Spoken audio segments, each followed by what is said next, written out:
épisode de Art Talk, le podcast de la créativité, animé par Mandrin, Bonsoir. Anaïs Coucou. et moi-même Rose. Et comme d'habitude, vous pouvez nous retrouver sur différents réseaux sociaux tels que Instagram, Twitter, surtout Instagram, et bien évidemment, vous pouvez venir sur le Discord, nous envoyer des mails si vous avez des questions, si vous avez des recommandations, des artistes que vous aimeriez bien qu'on reçoive, ou bien même si vous voulez venir et nous demander si ça serait sympa. Donc n'hésitez pas. Et aujourd'hui, on reçoit Simon Hutt. Salut, Bonjour, salut. Simon. Salut. Du coup, je te laisse tout de suite te lancer, te présenter un peu, présenter ton parcours. Allez, Yes. eh ben, je commence à partir de quand? À partir Alors, du, je sais pas, Il le était moment où une tu... fois. De la du moment. naissance. Ah oui. C'est à partir du moment où tu t'es dit que le dessin c'est quand même bien cool et que t'aimes bien faire Et que ça. c'est sympa. Ouais. Le dessin, c'est bien cool et j'aime bien faire ça. Bon, ça, je pense que je me le suis dit assez tôt. Mais vraiment, faire mon taf... Bon, moi, mon parcours, c'est... je vis et je suis né à Montpellier. Donc dans le sud de la France. Et j'ai fait une fac de sciences, en fait. J'ai fait 5 ans de fac de sciences. J'ai oui, quand une même. maîtrise en virologie. Et en fait, ce qui m'a fait dire que je voulais bien, je ferais bien du dessin mon job, c'est que j'ai redoublé ma 4e année et je pense qu'il y a eu un déclic où j'ai fait des stages, des super trucs dans des labos à Montpellier, à l'IRD, sur des sujets passionnants. Et je me suis dit que je pouvais pas... Enfin, je me suis dit je pourrais jamais faire ça toute ma vie. Et donc, et je faisais déjà un peu de dessin à côté avec des potes. On avait un fanzine, je faisais un peu de BD. Et en fait, à peu près au même moment, j'ai un très bon pote à moi, Benjamin, qui lui s'était fait embaucher dans un studio d'animation à Montpellier. Un tout petit studio qui n'existe plus et qui a existé juste le temps où nous on a bossé dedans, un peu avant, un peu après, mais et, et donc lui il bossait là-bas et je me suis fait embaucher enfin je me suis fait prendre mon stage là-bas avec une convention de stage de la fac de sciences de Montpellier. Et donc j'avais réussi à bidouiller en disant que j'allais faire de l'imagerie médicale pour justifier mon stage dans un studio de dessin animé qui faisait du flash et des petits cartoons pour Canal J à l'époque. Et donc c'est là où je me suis dit ah ouais je pense qu'il y a moyen d'en vivre en fait et de bosser dans ce milieu-là quoi. C'était pas très précis savoir si je voulais faire de la BD ou de l'animation, du jeu vidéo, mais j'avais envie de dessiner en fait. J'avais envie de dessiner et de créer des trucs, donc j'ai commencé, j'ai bossé là où on m'a dit oui en fait la première fois quoi.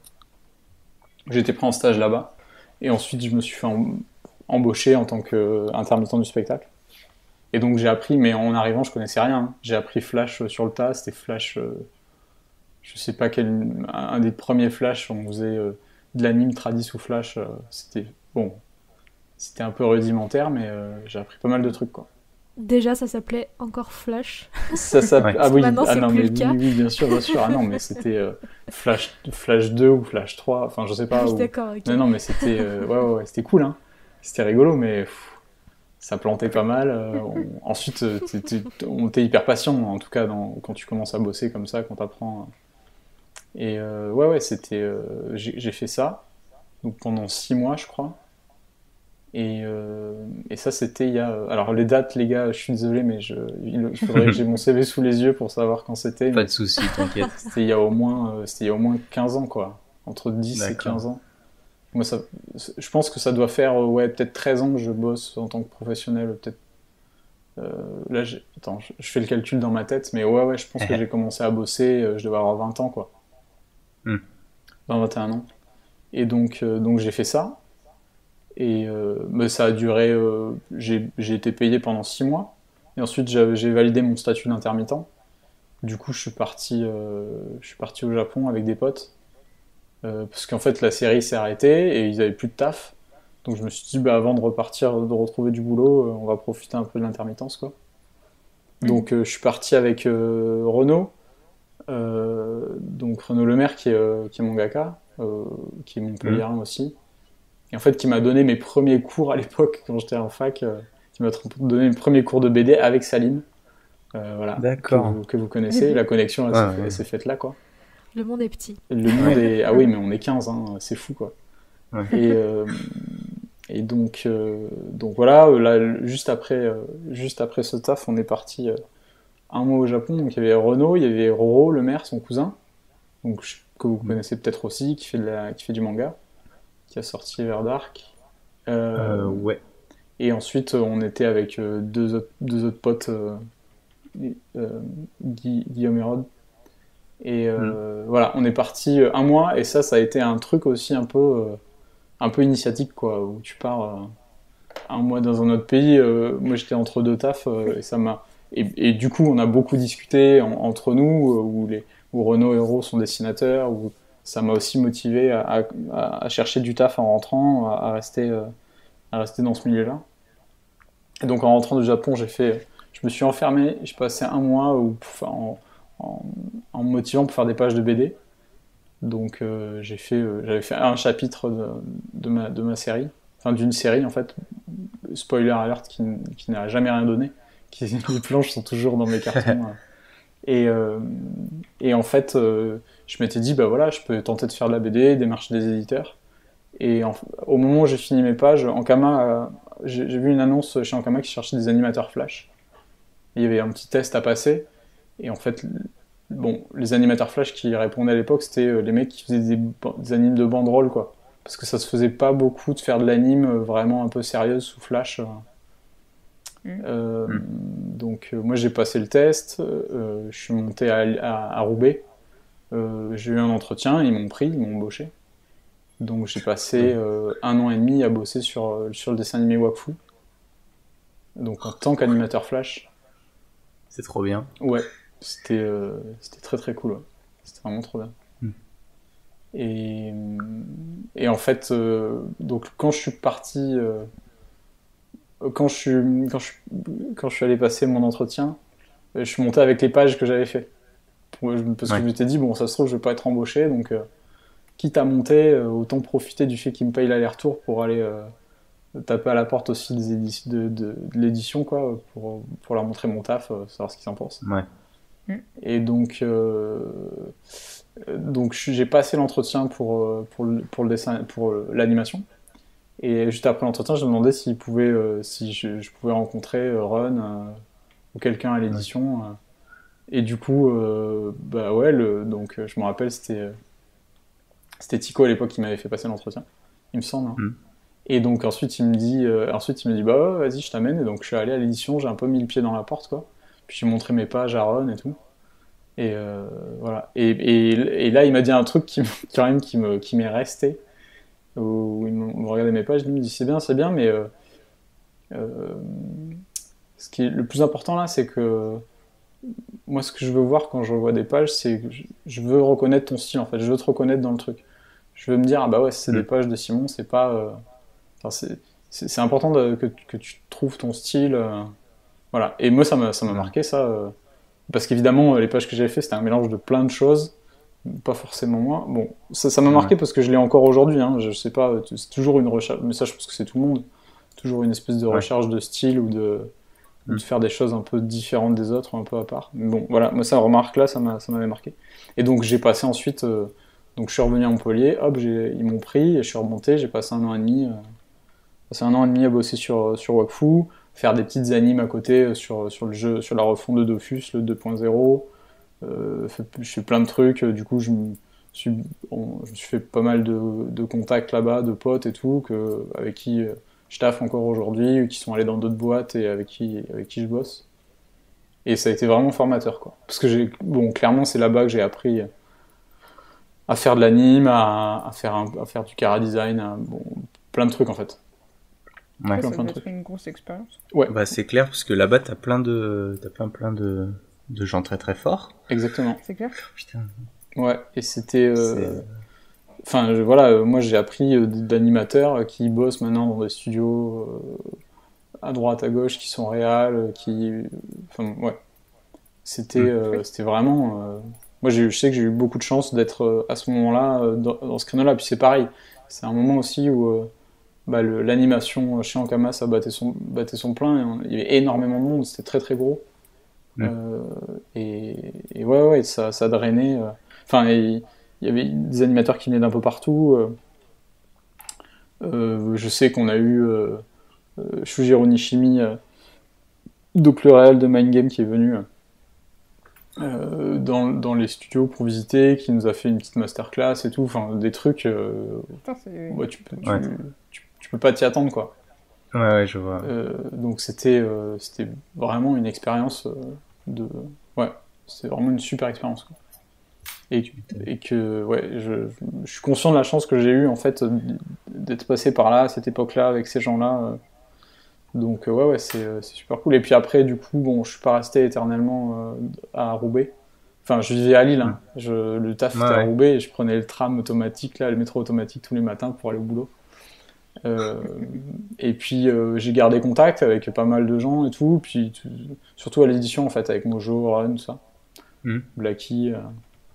Et je suis redescendu à Montpellier et donc c'est là que j'ai commencé à bosser dans le jeu vidéo en fait.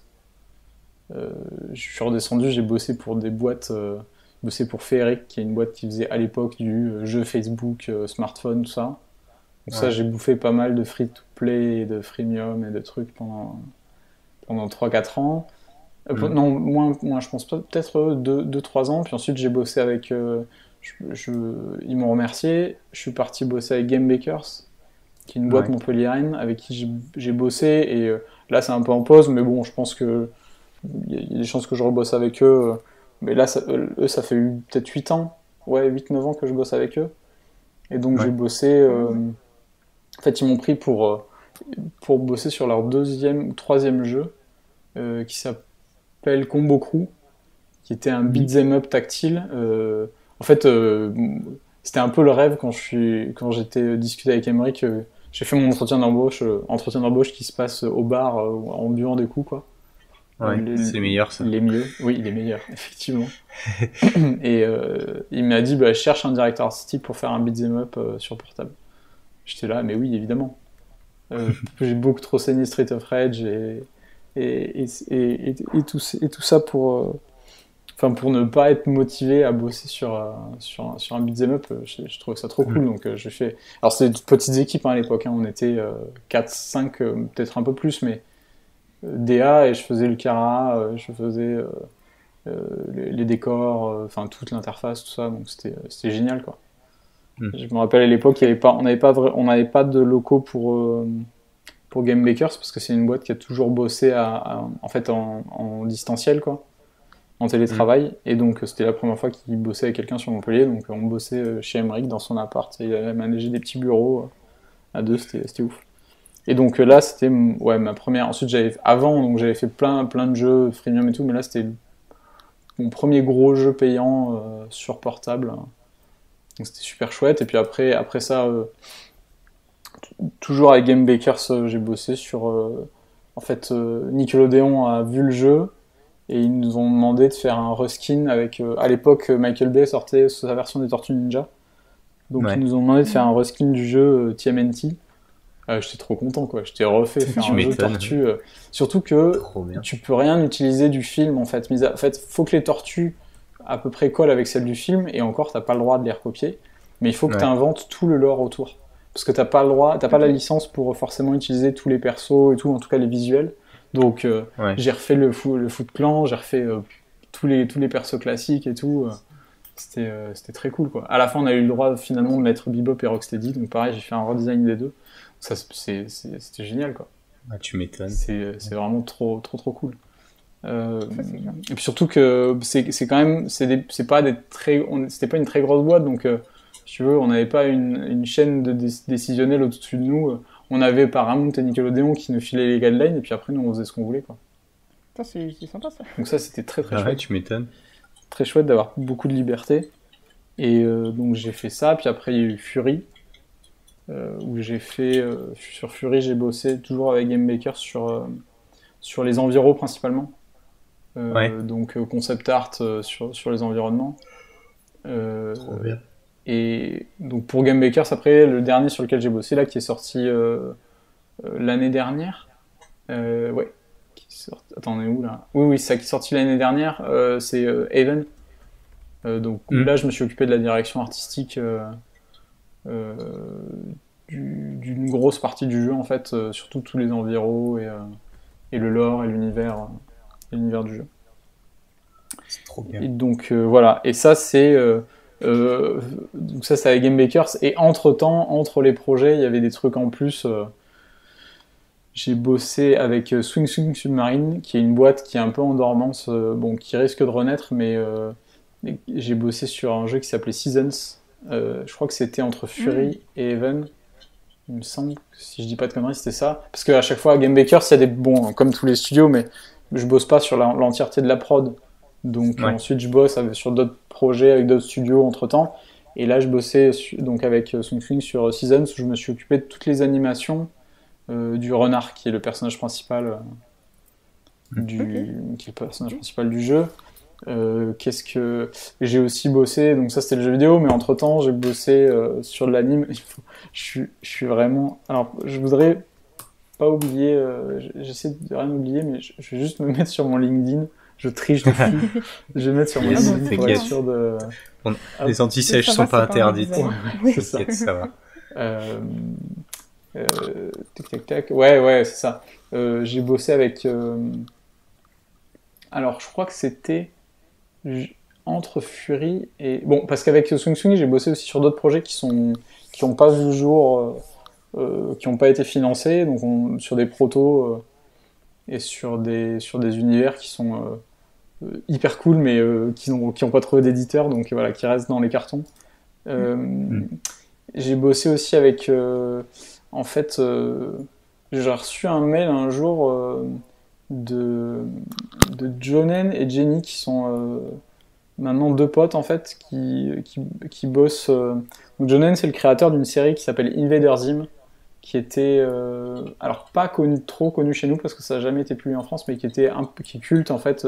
C'est une série de Nickelodeon des années 90 qui était sortie en même temps que Hey Arnold, que je crois.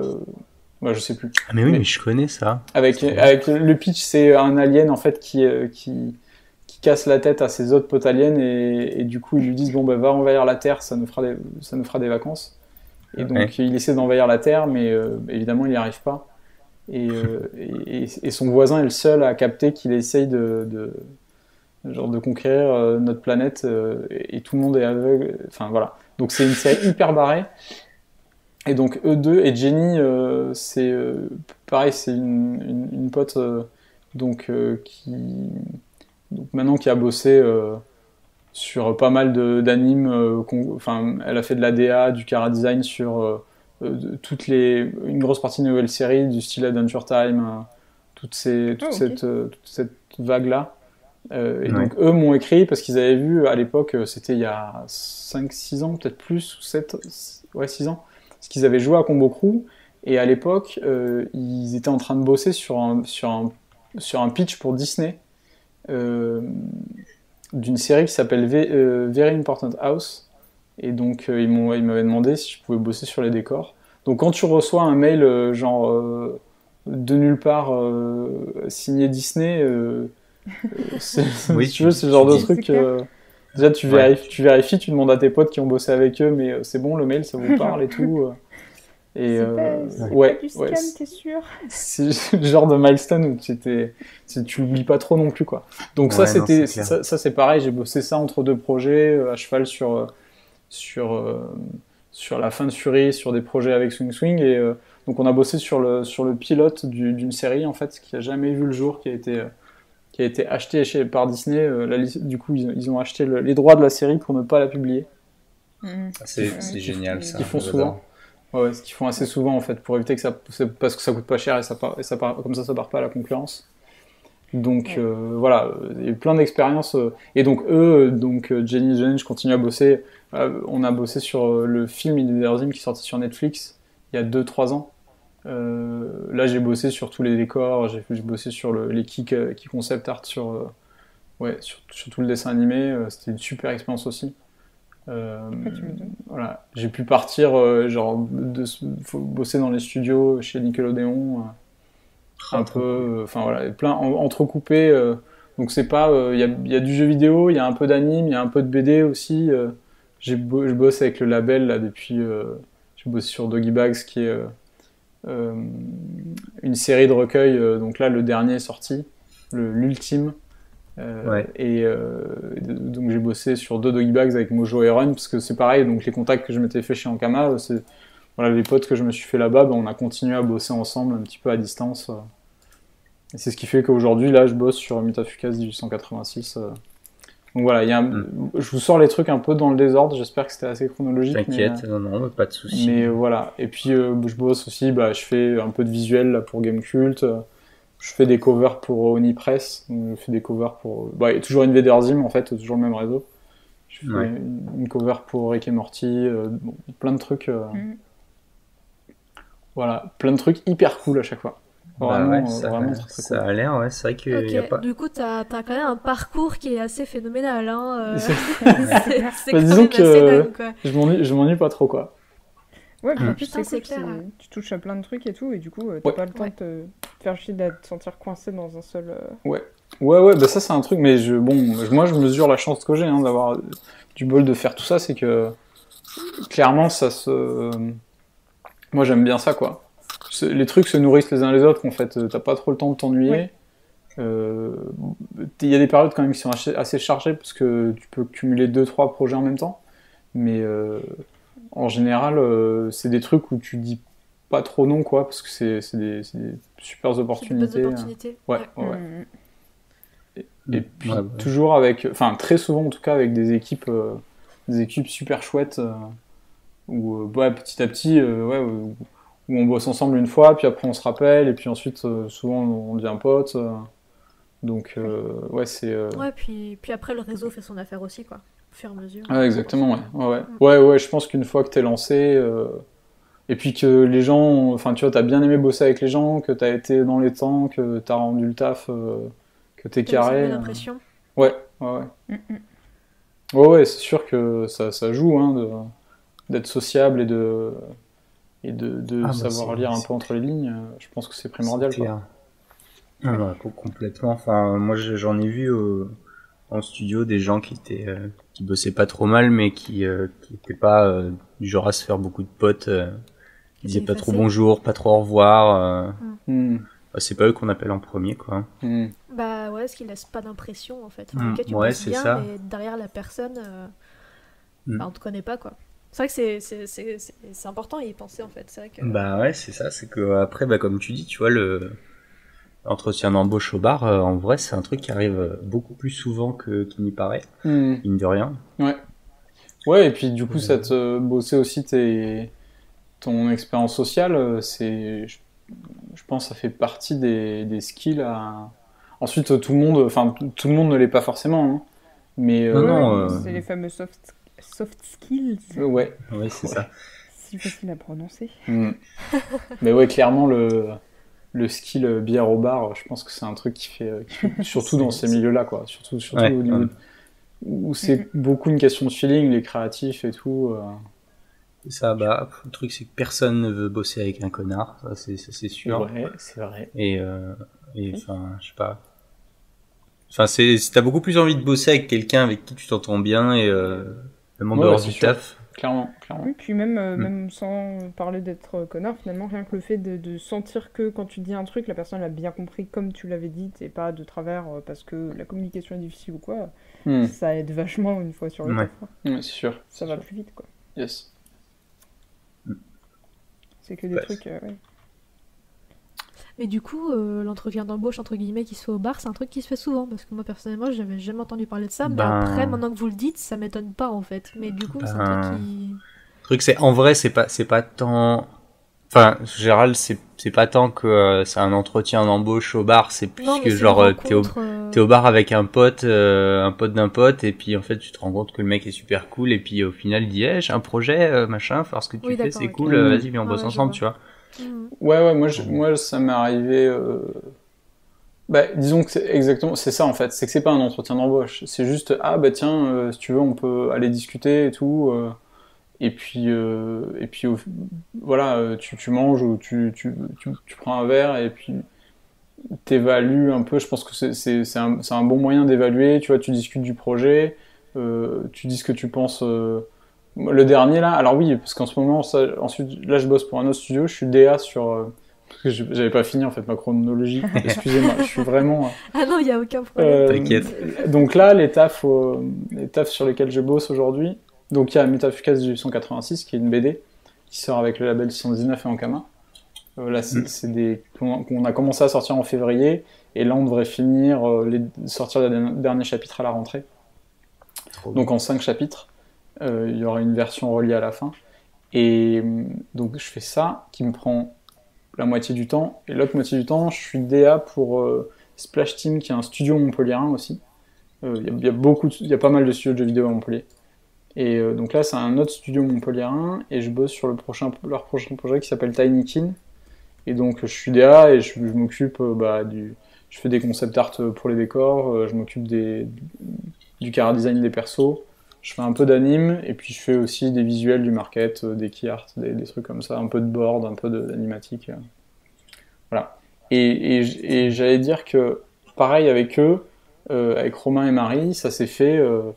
En fait, ils m'ont dit qu'ils cherchaient un DA. En fait, on se connaissait déjà un peu avant. Et ils m'ont dit, ah bah si tu veux, si t'es chaud, on va boire un verre pour en discuter. Donc voilà, c'est pas formellement un entretien d'embauche, mais on est allé prendre un verre, on a discuté 2 heures du projet, comment ils me l'ont pitché, voir moi comment je trouvais le truc, voilà, est-ce que j'étais chaud pour bosser dessus. Donc ouais, je pense que ça se fait plus que... Mais ça se fait aussi parce que c'est des studios un peu à taille humaine, quoi. Où on est 10-15 et tu peux te permettre de faire ça. Ouais. Tu vois, c'est pas. Moi, à part Ankama, j'ai pas bossé. Enfin, si, ensuite j'ai bossé par exemple, pour Nickelodeon, Disney ou Titmouse. Mais c'était quand même pas mal de distance. Donc, et puis eux, ils étaient. Puis c'est pareil, j'y allais parce qu'il y avait d'autres potes qui bossaient là-bas et qui m'avaient recommandé. Donc c'est encore un peu différent. Mais après, le truc, c'est que dans les gros studios, en général, les gens avec qui tu travailles, c'est pas les gens qui sont en mesure de te faire rentrer, ou alors c'est assez rare, quoi. Mais à la limite, on peut te recommander, on peut éventuellement faire passer le mot, mais c'est vrai que tu vas rarement boire des coups avec un Dear Prod. Enfin, tu vois, tu vas plus boire le coup avec tes graphistes. Après, je dis pas que les Dear Prod vont jamais boire des coups, hein. Ça, ce serait faux de dire ça. Les Dear Prod, ils vont boire des coups comme tout le monde. Mais c'est assez rare de tomber sur ça dans les plus gros studios, parce qu'en général, les gens qui sont en mesure de te faire rentrer, c'est pas les gens qui sont en mesure de juger ton portfolio, et pas pour les très très gros studios en tout cas. Yes. Mais ouais, c'est un beau parcours. D'ailleurs, j'en profite pour dire que Simon, tu travailles sur Tinykin en stream souvent. Aussi, ouais. Bah ça c'est tout neuf, hein. C'est aussi parce que eux, ils sont chauds en fait pour qu'on communique à fond sur le jeu. C'est donc, cool, ça va être sympa quand même. Ce qui est assez, moi c'est la première prod qui se passe comme ça.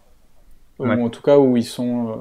Parce qu'avec Game Bakers, mais ça dépend des studios, en fait, de la philosophie des studios. En général, Game Bakers, la communication se faisait assez tard sur les projets, et c'est pas tout à fait les mêmes projets, où par exemple sur Even, toute la narration et le lore, ils sont très très importants dans le jeu, donc c'est important de pas trop en montrer. Là, c'est plus un jeu vidéo, où l'expérience, ça va être clairement le gameplay, et c'est ok de parler des persos, d'en montrer avant même que le jeu... que le jeu sorte, quoi. Mais ça va pas ruiner une partie de l'expérience des joueurs, quoi. C'est ça.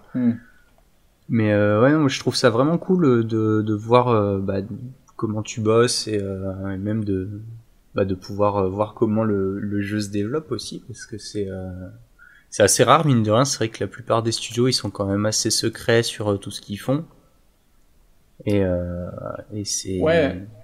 Mais moi, c'est aussi pour ça que j'étais chou, parce qu'en fait... évidemment, depuis le premier confinement, j'ai beaucoup regardé de Twitch, Et alors ensuite, bon, j'ai peut-être pas assez exploré, mais il y a très peu ça en fait. Il y a très peu de... Ou alors, j'ai peut-être pas vu, mais en tout cas, moi, je suis pas trop tombé sur des mecs qui faisaient de la prod de jeu ou qui faisaient un peu d'anime, un peu de concept, qui montraient vraiment leur quotidien. Je me suis dit que c'était intéressant à faire, quoi, et à montrer. Il y a peut-être des trucs cool. Et puis, moi, j'aime bien parce que du coup, comment on réagit... Surtout là, par exemple, cet après-midi, j'ai fait du chara design. Et il y a des moments où, clairement, j'ai pas trop d'idées, quoi, j'ai pas trop d'inspi, donc... c'est assez cool parce que le chat rebondit et je pique des trucs. Tu vois, le chat bosse gratos pour moi, quoi. C'est trop bien. C'est ça. Bah, non, mais c'est ça. Puis même, même pour les viewers, c'est gratifiant parce que t'es là, genre, vas-y, moi j'ai balancé une idée. Ouais, c'est cool. À la base, c'était presque une blague et puis en fait, il a mis son truc, il a mis mon truc. Ouais, tu participes à la construction, quoi. Ou tu vois, t'as des idées, puis il me balance un truc, puis je dis, ah, mais non, ça pourra pas marcher, mais par contre, peut-être si on le tourne dans l'autre sens et tout, ça marchera. Ouais. Donc c'est chouette, des espèces de ping-pong d'idées, c'est marrant. Et et puis en fait, c'est comme pour le reste, quoi. Moi, je me dis que ça peut. Enfin, moi, ça m'intéresserait de regarder ce type de stream, donc je me suis dit, peut-être qu'il y a des gens qui seront intéressés. Voilà. C'est vrai que, moi, perso, tu vois, regarder quelqu'un qui joue à l'ordi ou à la console, ça m'a toujours saoulé, en fait. Genre, c'est jamais un truc qui m'a éclaté. Par contre, regarder quelqu'un qui crée, qui fait de l'anime, qui fait du dessin, qui fait de la sculpture ou quoi, ça, c'est vraiment des trucs que je kiffe, quoi. Ouais. Et je trouve que il y a un côté, tout un côté artistique sur Twitch, un côté créatif qui est malheureusement encore trop peu mis en avant à mon goût. Et de l'autre côté, ça fait une petite... à chaque fois, c'est des petits streams un peu, t'es bien, tu peux discuter avec les gens vraiment, que ce soit dans le chat ou les créateurs et tout. Et c'est vraiment sympa aussi, ce côté, on est 20, 30, peut-être 100, quoi. Mais moi, j'aime bien que ce soit...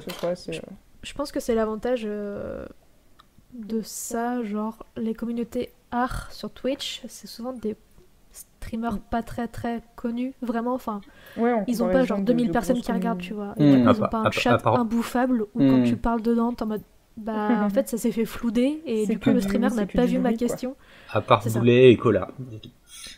Ah ouais, Cola c'est infâme. Quelques gros streamers où effectivement... Mais c'est rare en fait, donc les 3/4 de la communauté art sur Twitch, c'est vraiment des tout petits streamers comme Rose, tranquilles et tout, et c'est vachement pipouze, quoi. Ouais, puis en plus c'est vraiment sympa. Moi j'avais juste recommencé à streamer il y a un moment, et après j'avais refait une pause depuis, mais... Et tu te fais facilement raid par des gens qui ont juste envie de venir en fait découvrir d'autres gens et tout, qui ont envie de faire partager ça, et tu découvres vite plein d'autres gens qui font aussi du dessin, de la BD, des trucs fun et tout. Vous me vendez du rêve en vrai. En plus, ce week-end, j'ai commencé à skinner ma chaîne Twitch. Genre, allez, vas-y, je me fais la main dessus. Je sais même pas si je vais streamer, mais au moins, je m'entraîne à faire un overlay, à faire les alertes et tout. Tu peux pas faire ça pour moi. Si tu veux, en vrai, mais j'aime trop ça. Hein. C'est vrai. Mais moi, à un moment, j'ai tout ouvert les onglets. J'étais en mode, allez, c'est parti. Non, j'ai pas réussi. Après, je me suis dit, je vais le faire en stream. Impossible. Je déteste ça. Non, je sais pas, j'aime bien. Pour l'instant, j'ai juste fait un overlay un peu classique. Puis après, j'ai pas trop d'idées, plus vraiment une charte bien définie. Mais je fais des trucs au fur et à mesure, voilà. Et déjà, je peux te dire que mon alerte de follow... J'ai mis mon chien en image et j'ai fait un petit gif avec mon chien. Et je pense que mon chien, ça va être la mascotte de mon stream. Et du coup, on va voir Darwin partout. Ça va être génial. Ça va ramener du monde. C'est trop bien. Mais pour rebondir sur ce que disait Simon, de bosser sur du contenu pro, sur du jeu ou autre en live, je trouve ça vraiment cool. Et je t'avoue que moi, l'idée, si je peux, de bosser sur du Vortex en live et du coup montrer comment je fais mes chara design et tout, ça me botterait vachement, quoi. Ça serait vraiment cool. Ouais, c'est clair, ce serait trop bien. Bah ouais. Je demande. Surtout si en mode, si c'est, ça peut être réfléchi, genre ok, pas ce perso-là, mais celui-là c'est cool, ou tout ça. Non, même tu sais, quand tu fais quand tu fais une illu, genre pour un truc qui a pas vraiment d'incidence sur le jeu ou qui spoil rien, tu vois. Oui, non, complètement. Mais juste même bosser dans la DA du jeu, tu vois, faire un perso, tout ça, pour montrer comment je fonctionne, comment je procède et tout, ça peut être vachement cool. Bah, c'est clair. Ouais, faudra que j'essaye. On verra bien. Ouais. C'est et puis en plus, je pense que aussi, c'est parce que par exemple, c'est pas Splash Team qui m'a demandé de streamer. Moi, je me suis dit, je leur ai demandé, ce serait ok que je stream. La première fois que j'avais commencé à streamer un truc, c'était le Keyart, je crois, le premier Keyart. Et en fait, ils étaient demandeurs, quoi. Donc peut-être qu'il y a d'autres studios qui le sont aussi, en fait. C'est juste que les gens ont pas encore l'habitude de ça. Ouais, exactement. Ouais. Je pense que tu peux, quand t'es dans des petits studios qui sont pas très connus, etc. Mais je sais que chez Illumination, par exemple, c'est mort. Le premier truc qu'ils te font faire quand tu rentres, avant bonjour, avant salut, avant quoi que ce soit, c'est tiens, tu signes ce papier. Allez, et la NDA, quoi. Et tu te tais, voilà. C'est ça. Ouais, c'est aussi effectivement, quoi. Mais je peux le faire parce après, que c'est tu vois, quand tu bosses sur un projet à 90 millions de budget, bah forcément t'as pas envie que quelqu'un te le pique, tu vois. Ouais, alors pique des trucs dessus. Et puis tu veux elle soit pas. Je pense que t'as une communication, t'as envie de la maîtriser, quoi. Tu veux pas que les trucs sortent avant. T'as des budgets qui sont tellement importants et des enjeux derrière qui le sont aussi, où tu peux pas te permettre de pas maîtriser ta communication, quoi. Non, c'est ça. Parce que tu peux dire, les gens ils seront beaucoup plus hypés si on parle de ça à tel moment de l'année, parce que là ça va leur rappeler que ça c'est dans pas si longtemps, mais un peu longtemps quand même, et du coup ils s'en rappelleront le moment venu. Ouais, complètement. Enfin, du coup. Mais c'est aussi pour ça que j'aime bosser avec des studios de petite taille. En fait, c'est des petites équipes, mais ce qui est cool, c'est que il y a pas mal de talent en fait. Justement parce que c'est des petites équipes et que il faut quand même des mecs assez indépendants et seniors. Tu te retrouves à bosser avec. Là, moi, je bosse. Je suis ravi, quoi. Je bosse avec Pierrick, qui est le tech artist du projet. Donc, avec qui j'avais bossé la première fois j'ai bossé avec lui sur Fin Fury ou sur Even. C'était plus sur Even, je crois. Il est arrivé quand moi je suis parti sur Fury. Donc chez Game Makers. Et donc il n'a pas bossé sur l'entièreté de la prod de Even. Il est parti bosser avec Wild sur. Sur Wild avec. C'était Black Sheep le studio Wild, c'est Black Sheep. Ouais, c'est ça. Ouais. Donc il a bossé sur Wild pendant beaucoup de temps. Il a pris vachement de skills et de niveau. Et en fait, il est parti du studio et ça correspondait au moment où j'ai commencé à discuter avec Splash Team sur Tinykin, qui s'appelait Sbears à l'époque. Et c'est ça qui est cool aussi, parce qu'ils m'ont dit on cherche un concept artiste, et je leur ai demandé mais vous avez un tech-art pour faire le truc? Non, on en cherche un aussi. Et voilà, et du coup je leur ai dit attendez, bougez pas, il y a Pierrick, le mec à un super niveau, on se connaît et tout, je sais qu'il va faire du bon taf, je sais qu'on communique bien ensemble, donc voilà, c'est aussi comme ça que ça marche. Lui venait d'arrêter, finir de bosser sur Wild, hop, il a passé, tu vois, c'est ça aussi, c'est qu'ils sont allés boire une bière, ils me connaissaient déjà, voilà, ensuite on s'est mis ensemble. Ça se fait en confiance, quoi. C'est trop bien. Et le truc aussi, quand tu bosses dans un petit studio, c'est que forcément, comme vous êtes moins à bosser sur le truc, la part de chacun est plus importante. Ouais. Oui. Et du coup, ça, le travail est plus mieux mis en avant. Ouais. Et tu vois, tu disais, tu travailles beaucoup avec des talents, mais en fait, je pense que les talents, les talents sont aussi talentueux dans les petits trucs que dans les petites prods que dans les grosses. Ouais, complètement. Mais c'est juste que dans les petites prods, ils ont vraiment l'espace pour faire, pour montrer plus de choses. Ouais. Or que, je vois dans les grosses boîtes, c'est l'usine, tout ce que tu fais, t'as un sub qui check, un CJ sub qui check, le DA qui check, le Real qui check, le prod qui check. À la fin, t'as même la PM qui vient avec son MacBook qui est censé gérer le planning, qui dit c'est bien, mais ça tu pourrais pas le faire plus gros et tout. T'es là genre mais laisse-moi. Toi t'es là pour faire mon planning là. Et en fait c'est le truc, c'est que quand t'es à 1000 à bosser sur le même projet, à la fin en fait ta tâche elle est tellement diluée que c'est un peu chacun dans sa case, quoi. C'est ça, c'est beaucoup plus compliqué de dire tiens, lui c'est vraiment un gros talent, parce qu'en fait tout le monde a fait tellement de trucs, et même tu vois genre sur certaines scènes ou quoi, en fait tu dis ça c'est moi qui l'ai fait, mais en fait c'est même pas vrai, parce que toi t'as fait la V1, mais après il y a eu les retakes à faire, c'était un tel qui est passé dessus parce que toi t'étais pas dispo, t'étais en train de faire autre chose et tout. Et au final, en fait, tu dis c'est moi qui l'ai fait, mais en vrai, t'en as fait 90%, Est-ce que c'est vraiment ton truc à toi, c'est cool de se dire, c'est vraiment un travail de groupe, c'est super, mais c'est vrai qu'il doit moyen y avoir un côté fierté personnelle qui en ressort aussi. Bah, t'es fier quand même de ce que tu fais à la fin, tu vois. Genre là, bah, il y a la semaine dernière, il y a le trailer de Sing 2 qui est sorti. Allez voir Sing 2. Et enfin, tu vois, enfin, quand tu vois les trucs sur lesquels t'as bossé pendant un an, toi, tu les as livrés, ils étaient tout gris, et maintenant ils sont rendus et tout. Ils sont rendus avec des belles lumières, des belles cams et tout, et t'es là genre, ouais, ça défonce, tu vois, mais et que tu les vois passer 2 secondes dans le trailer, bah c'est pas grave, c'était c'est mes 2 secondes, ok. Mais ouais, tu vois, ça fait plaisir, mais tu vois, t'as quand même t'as la fierté, mais t'as pas la fierté de te dire, c'est moi qui l'ai fait, tout seul, tu vois, c'est genre, on l'a fait, tu vois. Mais c'est sûr que, là, tu vois, sur des plus petits studios, effectivement, on a plus de taf, et puis aussi, on coupe moins. Enfin, tu sais, parce qu'on n'a pas le choix, quoi. Tu sais que c'est clair. Tu peux être quasiment sûr que ce sera dans le jeu à la fin, quoi. Et ouais, c'est ça aussi. C'est quand même surtout quand t'es dans des studios qui sont sérieux, où tu sais que le truc va sortir, quoi. Tu sais que ça va être très rare quand même, j'imagine que ça existe, mais tu vois, de bosser sur des prods pendant 2 ans et de pas sortir le projet, c'est pas envisageable en fait pour un petit studio. Donc non, pour un petit non. Ouais, moi c'est un truc ça aussi je trouve ça trop bien, quoi. Et puis effectivement, tu sais que les persos, tes concepts, bah t'as été quasi le seul à bosser dessus, donc ce que tu vas voir en jeu, c'est ce que t'as produit, quoi. C'est ton univers, non, c'est. Ouais, bah. Après, t'auras pas le même impact, si tu veux, parce que t'as une récompense aussi dans le fait que tout le monde connaisse ton truc. C'est vrai que moi, je bosse sur des prods. Voilà, c'est pas aussi universel que tu vois, toi chez Illumination ou chez Disney, donc tu vois, t'as une autre satisfaction, quoi. Oui, que clairement.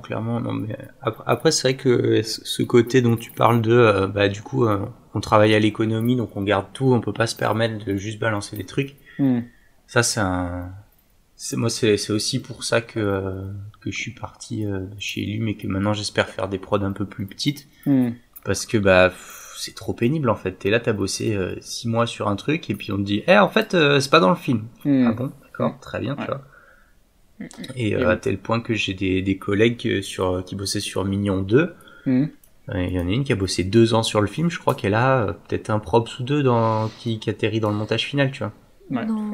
Si, non, mais c'est incroyable, tu vois, et t'es là genre, mais c'est pas, c'est insupportable en fait, parce que en plus ils sont en crunch toute l'année, ils passent leur vie à faire des heures sup, et t'es là genre, j'ai pleuré du sang pendant 2 ans, et j'ai rien dans le film, quoi. J'ai rien à montrer. C'est à ce moment-là où tu te dis, mais pourquoi je fais ce métier, quoi.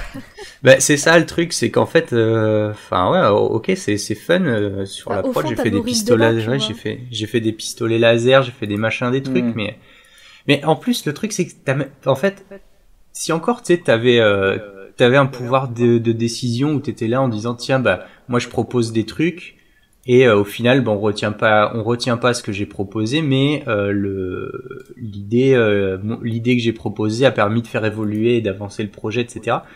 Mais quand t'es un simple petit graphiste, en fait, tu proposes rien. Toi, tu fais ce qu'on te dit, en fait. On te livre un dessin, tu fais ce qu'il y a sur le dessin, basta. Tu vois, t'as pas de proposition à faire. Et du coup, quand on te jette ton taf, tu peux même pas te dire, au moins ça a servi à faire évoluer les idées, les machins. Non, t'as fait un truc, et puis en fait, après on l'a jeté. Le somme total, quoi. Le sel. C'est clair. Ouais. Donc c'est un peu. Après, par contre, tu peux te la péter en disant, moi j'ai bossé sur les Mignons, machin. Puis voilà, le chèque à la fin, le chèque à la fin de prod des Mignons, il fait plaisir aussi. Ouais, voilà. T'as ça. Mais bon. Et puis techniquement, on t'apprend quand même vachement. Enfin, moi, je sais que sur les grosses prods comme ça, j'apprends énormément de choses, quoi. Parce que. Ah oui, non, mais c'est clair. Parce que t'es aussi entouré de mecs qui ont un partage d'expérience qui est. Oui, c'est énorme, ça. C'est ouf. Enfin, t'arrives. Moi, je suis arrivé dans la boîte. J'avais 20 ans. Et je suis reparti, j'en avais 25 et il y avait des gens qui bossaient déjà dans la boîte quand moi je suis arrivé. Les gars ils bossaient déjà avant que je naisse en fait. Genre, les gars ils bossaient chez MacGuff, j'étais pas né quoi. Genre c'est incroyable, et t'es là genre le mec t'es assis à côté de toi. Enfin le mec il est assis à côté de toi et en fait t'es là genre ah ouais d'accord. Et c'est des trucs c'est ouf tu vois. C'est vrai que c'est une grosse expérience à partager. Ouais. T'as forcément énormément de choses que tu vas pouvoir c'est ça, c'est que le gars t'es là genre tu sais pas qui c'est, tu le connais pas et puis tu te dis ouais ça pourrait être mon père tu vois genre machin. En fait le gars c'est lui qui a fait tous les films que tu regardais quand t'étais petit quoi. Et d'ailleurs à tel point j'ai une petite anecdote un peu marrante, c'est l'autre fois c'était la pause repas et puis je regardais c'était un épisode de Crost avec Karim Debache et c'était celui sur le film avec Ariel Dombal là, j'ai oublié. Gamer. Oui, Gamer, voilà. Et du coup en fait je regardais le Crost sur Gamer et du coup tu sais il y a des scènes en 3D dégueulasses et tout machin. Et donc Karim il en parle et là il y a un gars qui passe derrière moi qui fait pourquoi tu regardes ça? Je fais c'est une émission, il parle de films et tout, il fait non mais tu sais que ça c'est moi qui l'ai fait. Je fais what? Ouais, en fait tu sais j'étais les robots pétés et tout, en fait c'est des gars qui bossaient avec moi qui les avaient fait et je savais même pas, tu vois, j'étais là genre, mais non. Et c'est trop cool, tu vois, parce que moi c'est des trucs, ça fait partie de ma culture et moi je connais ça comme des gros nanars et tout, mais eux pour eux c'était du taf en fait, tu vois. Et oui, même derrière tous les nanars, il y a des c'est ça, il y a des graphistes même sur les nanars, tu vois. Une petite pensée pour eux. Ouais, c'est ça. Toujours, tu te dis qu'il y a même peu importe en fait la production, tu sais qu'il y a énormément de taf, même si c'est pourri quoi. Moi, c'est un truc aussi, ça me fait beaucoup. Enfin voilà, même si le film est pourri, je me dis mais il y a eu tellement de boulot derrière, tu le sais quoi. Maintenant que t'es passé de l'autre côté de la caméra, c'est très très dur de juger en te disant putain. Clairement, les mecs, même si c'est de la merde, ils ont passé mais beaucoup trop de temps. En fait, tu vois beaucoup plus facilement le côté genre il y a des trucs qui se sont mal passés. Ils ont pas réussi à faire ce qu'ils avaient envie de faire plutôt que de te dire genre les nuls. Ouais, c'est ça, c'est enfin moi c'est ça aussi, j'ai tellement la partie immergée de l'iceberg, j'ai bossé sur tellement de prod ou de trucs aussi qui sont pas sortis et qui étaient trop bien quoi, qui étaient vraiment trop cool. Je me dis mais pour tous les tu le sais quoi, pour tous les trucs qui sortent il faut voir toute la partie immergée quoi, qui est jamais sortie. Ouais, c'est ça. Ou le projet, si tu veux, le début de projet était pas du tout le même. Enfin, c'est ouais. Ça, non, c'est clair. C'est fantastique quoi. Ouais. Et d'ailleurs, je pense que ça pourrait être fun, tu sais, genre quand t'as un studio, tu sais, genre de prendre tout ce qui a été jeté dans tous les jeux et d'essayer d'en faire quelque chose, tu vois, genre un espèce de gros globi-boulga chelou, juste tout ce qui reste en fait. Et je pense qu'il y a du taf quand même pour tout organiser un minimum. Ah oui, non mais c'est clair évidemment, et évidemment, mais je pense qu'il y aurait un concept, tu vois, genre d'essayer quand même de tous ces trucs qui ont été faits, d'essayer quand même d'en faire quelque chose, tu vois. Déjà, tu vois, d'en parler, tu vois, de ressortir les dossiers et de les mettre un peu enfin que les gens voient ce qui est jamais sorti, c'est quoi. Ça. Ça, un déjà, musée ou un truc passionnant. comme ça, tu vois. Genre un jeu, en fait, c'est juste une promenade et en fait, t'as tous les assets qui ont pas été finis dans le jeu, tu vois. Exactement. Ouais, tu fais un espèce de musée virtuel, en fait, où les gens peuvent dumper les projets sur lesquels ils ont bossé et tout. C'est vraiment cool, ça, quand même. Légalement, c'est impossible, mais évidemment. Mais voilà. La société est partie en mode c'est abandonware et compagnie, quoi. Après, tu peux le faire quand les boîtes ont coulé, n'existent plus et tout. Ouais, c'est ça. Mais je suis sûr qu'il y a des trucs. Après, t'en fais des NFT. Ah oui, c'est ça. tu vends des builds dégueulasses de vieux jeux. Ouais. Et tu rémunères pas du tout les collègues qui ont bossé dessus. C'est ça. C'est ça. C'est ça. T'as volé une disquette au taf et c'est tout. Et tu te fais des sous pour toi avec. Une disquette, quoi. Oui. Ouais. Le floppy disk. C'est ça. Ouais, mais non, c'est cool Après, c'est cool aussi de bosser sur, enfin de discuter avec des gens qui bossent sur des projets de différentes tailles, parce que tu vois, t'as des Bah, t'as pas du tout la même vision de la prod quand tu bosses sur un truc ou dans une équipe de 4 personnes et quand tu bosses sur un truc à 800 personnes, tu vois. Ouais. Ouais. Parce que enfin moi j'ai des collègues, ça fait comme je t'ai dit 15, 20, 30 ans qu'ils sont là et ils ont toujours bossé dans des gros trucs. Même si à l'époque c'était pas aussi grand, mais tu vois ils ont il y a un sens de la débrouille, tu vois, qui tu finis par perdre un peu, tu vois, je trouve. Ah bah oui, clairement, ouais. Parce que quand t'es dans un énorme studio, t'es là genre putain, je vais devoir faire cette tâche 300 fois. Et là t'écris un mail au dev et tu fais, hey, je peux pas avoir un petit plugin. Le mec il fait ouais, bouge pas. Puis le lendemain t'as ton script, tu vois. Et alors que bah quand t'es dans une équipe de 4, peut-être que t'as un dev, mais il a certainement autre chose à foutre. Ah oui, non, mais c'est pas les mêmes trios, clairement. Pour le vivre, oui, je te le dis, c'est clairement ça. Mais du coup, je me dis, putain, t'imagines les gens qui ont bossé 30 ans dans une boîte où t'as plus de 500 personnes et d'un coup ils se retrouvent dans une boîte où t'as 7. De dire, putain, mais qu'est-ce que je fais maintenant? Je suis totalement paumé, il y a personne qui me dit rien ce qu'il faut faire, faut que je sois autonome, quoi? Comment ça se passe, mon Dieu, au secours?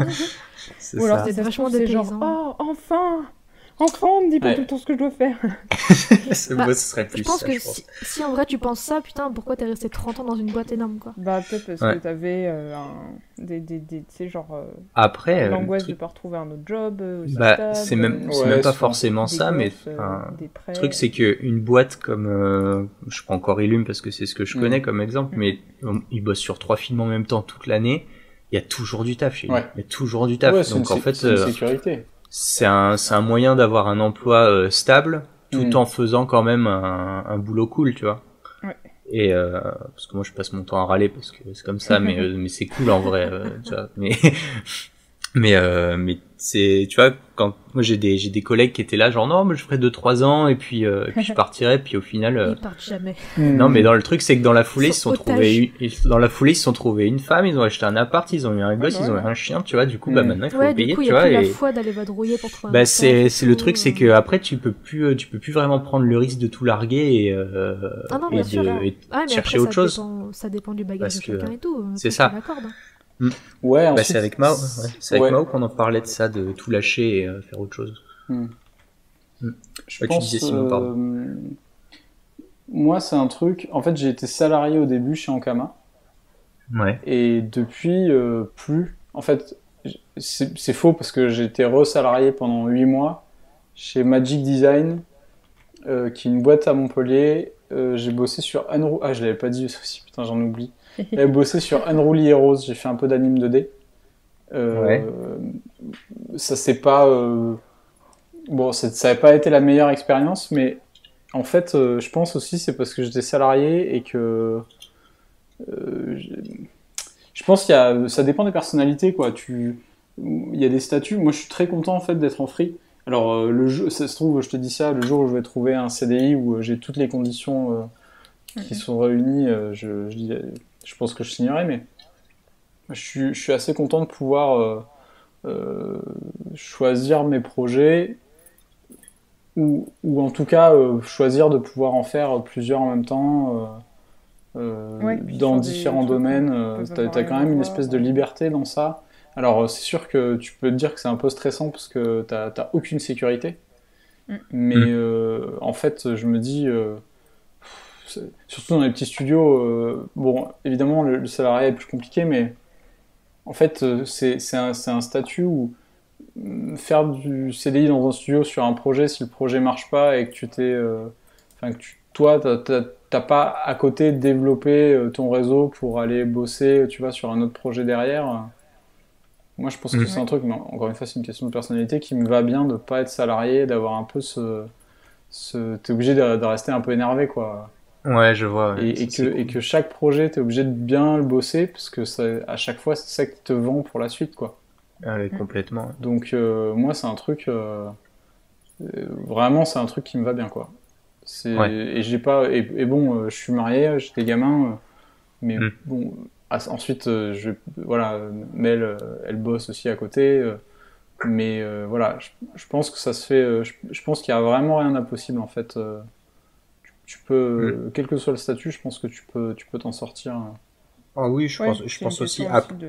confort personnel, de ce Ouais, c'est ça, c'est qu'est-ce que tu cherches comme style de vie aussi, parce que moi je sais que je suis plutôt tendance à être comme ça, à vouloir être un peu papillon, un petit papillon, à vouloir faire un peu ce que je veux quand je veux et à être un peu libre. Ouais. Mais je sais que par exemple, il me semble qu'Anaïs, toi tu cherches plutôt l'inverse. Ah ouais, parce qu'en fait, en sortant de l'école, j'ai commencé par être freelance en fait. Et du coup, je vais être honnête, en sortant de l'école, je connaissais pas le métier à 100%.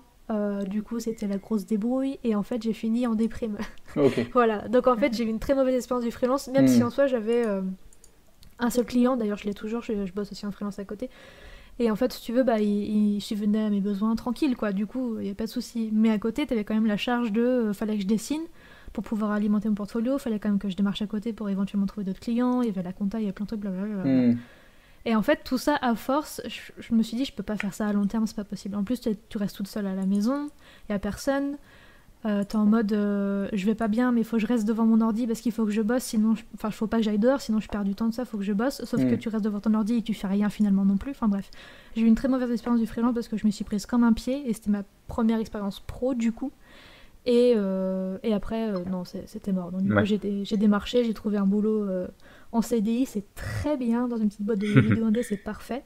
Mais du coup, je continue quand même le freelance à côté, mais je sais que du coup, c'est moins prise de tête parce que j'ai mon CDI, je suis tranquille, j'ai plus à me soucier des réseaux sociaux, de la compétition, de faire du dessin et tout, blablabla pour moi. Du coup, je m'en fous, je fais mes 8 heures de travail, je fais mon freelance de temps en temps et tant pis, basta, quoi.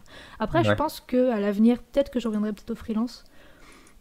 Mais pour l'instant, non, c'est bon, j'ai eu ma dose. Quoi. Mais après, chacun est différent et ça dépend. Ouais, c'est ça, c'est chacun cherche son style de vie aussi, quoi. C'est. Moi, c'est marrant parce que j'ai aussi commencé en freelance et comme un pied, et moi, par contre, j'en gagnais pas du tout ma vie. Mais par contre, dans tous les cas, peu importe à quel point c'est difficile et je peux avoir des moments de stress, genre là. Tu sais, t'as plus de nouvelles de clients pendant un mois et c'est en mode genre, mais c'est trop, j'en aurai plus jamais! Et gros mental breakdown et tout. Et pour autant. J'ai vraiment pas envie d'être salarié et tout, alors que j'ai pas fait d'expérience dessin et tout salarié, mais c'est vrai que j'aime tellement justement tout ce que l'été. Je sais que si jamais j'ai des options, enfin je m'en fous de faire 12 heures dans la journée pendant 2 semaines pour faire plusieurs projets en même temps. Je peux constamment me dire, là de toute façon je vais pas en prendre d'autres de clients si jamais j'ai des trucs autant que possible. Enfin je dis pas, j'en suis pas encore à pouvoir dire non vraiment, mais dans tous les cas je suis plus en mode, là je vais donner la priorité à pas chercher mais faire une formation. Ensuite je vais prendre un autre cours et puis là je trouve que j'ai un niveau qui est un peu mieux, je vais recommencer à aller voir des marchés, relancer mes précédents clients et tout. Et ça j'apprécie vraiment beaucoup pouvoir justement gérer complètement ma courbe de progression, mon emploi du temps. Ouais. Je t'admire tellement pour ça, quoi. Ouais, je sais pas, l'inverse, ça me... Vraiment l'idée d'avoir... tu fais genre de bosser comme tu fais, genre vraiment pendant 1 an, 2 ans, à faire vraiment que le même style de dessin, parce que c'est pour une même production, et que dans un même univers, et tout ça, ça me... Ouais, je sais pas, après, moi, je me dis d'un côté... Comme je te dis, tu vois, je fais mes 8 heures de travail et après, en rentrant le soir, j'ai plus à me soucier du reste, en fait. Tu vois, j'ai fait mon devoir, tu vois. J'ai dessiné pendant 8 heures, j'ai fait mon truc, maintenant vous me laissez tranquille, quoi. Mais après, c'est mon côté scolaire, en mode j'aime bien qu'on me dise quoi faire, entre guillemets. Enfin, j'ai pas la charge mentale derrière du freelance et tout, quoi. C'est ça que j'apprécie aussi. Et du coup, oui, certes, c'est une certaine sécurité, hein, ça je vous l'accorde. Mais en tout cas, pour l'instant, moi, c'est la situation qui me convient, donc après, on verra par la suite, hein. Ouais, ce qui compte, c'est cool justement qu'il puisse y avoir plusieurs options en fonction des caractères et tout. Ouais, clairement. Et que chacun puisse s'y retrouver, quoi. C'est clair. Mais en vrai, je pense que, comme toi, Simon, hein, si t'as le freelance qui roule nickel et que t'as les bons contacts, t'as les bonnes prods qui viennent te voir et tout, un freelance qui roule nickel, je pense que ça doit être sympa. Hein. Mais avant de l'avoir, c'est quand même pas mal de temps. Ouais, après, pas tout le monde, quoi. Après, j'imagine qu'avec l'expérience et le temps, ça devient de plus en plus facile peut-être, parce que ton carnet de contacts, il augmente, le nombre de ton expérience aussi, etc. Tu commences à te faire un nom et tout. Ouais, je pense effectivement ça se lisse. Encore une fois, moi j'ai eu du bol, l'expérience en Kama. Je pense que ça a été assez fondateur. Que ce soit au niveau même du skill et de l'expérience et puis des contacts, du réseau. Ensuite, moi, je me suis toujours dit que si ça marche pas le dessin, je ferai autre chose. Hein. Ouais. Là, tu vois, avec ton master en virologie, t'aurais pu sauver le monde là, cette année là, et puis l'année dernière aussi. Tu vois. Ouais. Et puis on n'en est pas sorti les gars, hein, je vous le dis. Ouais, j'imagine bien. Non, mais c'est ça, c'est une question de personnalité, et puis voilà, et puis jamais dire jamais. Je te dis, ça se trouve un jour, je vais trouver le CDI parfait, où je peux faire les projets que je veux, où je suis payé, où j'ai... Ouais, clairement. C'est pas... voilà, il y a rien d'impossible, mais c'est sûr qu'une fois que t'es lancé, c'est plus... j'ai plus tendance à... Enfin non, c'est pas forcément vrai d'ailleurs, mais... Bon, maintenant, ça m'arrive de dire non à des projets parce que j'ai pas le... Voilà, j'ai pas le temps. Et même là, je sais que... je dois commencer à bosser un peu sur un nouveau projet, sur un pitch cet été, quoi. Là, ça y est, on est en juillet, donc je pense que ce sera à la rentrée, mais ouais, tu peux commencer à prévoir, tu sais que tes 12 ou 24 prochains mois, tu sais que t'as du boulot, quoi. Ouais, ça donc, mais évidemment, hein, moi, je sais que je suis dans une position assez... c'est pour ça que je peux pas trop me plaindre, hein, assez confortable, quoi. Oui, après. Le jour où j'aurai plus de taf, je te dirais l'inverse, mais. Le côté, je peux pas trop me plaindre. Après, faut pas oublier aussi que c'est pas non plus une raison pour du coup pas se permettre de se plaindre et de dire parfois c'est difficile, même si t'as plein de boulot, mais des fois c'est trop de boulot et il y a grosse charge de stress et tout. Ouais. Mais sur ça, moi je relativise quand même pas mal parce que donc Mel elle est associée dans un cabinet d'avocats. Je balance sur sa vie privée, désolé. Mais disons que autour de moi, j'ai quand même des gens qui font, qui ont des jobs hautement plus stressants et voilà, avec des responsabilités. Donc j'ai toujours tendance à relativiser et c'est ça à me dire que voilà,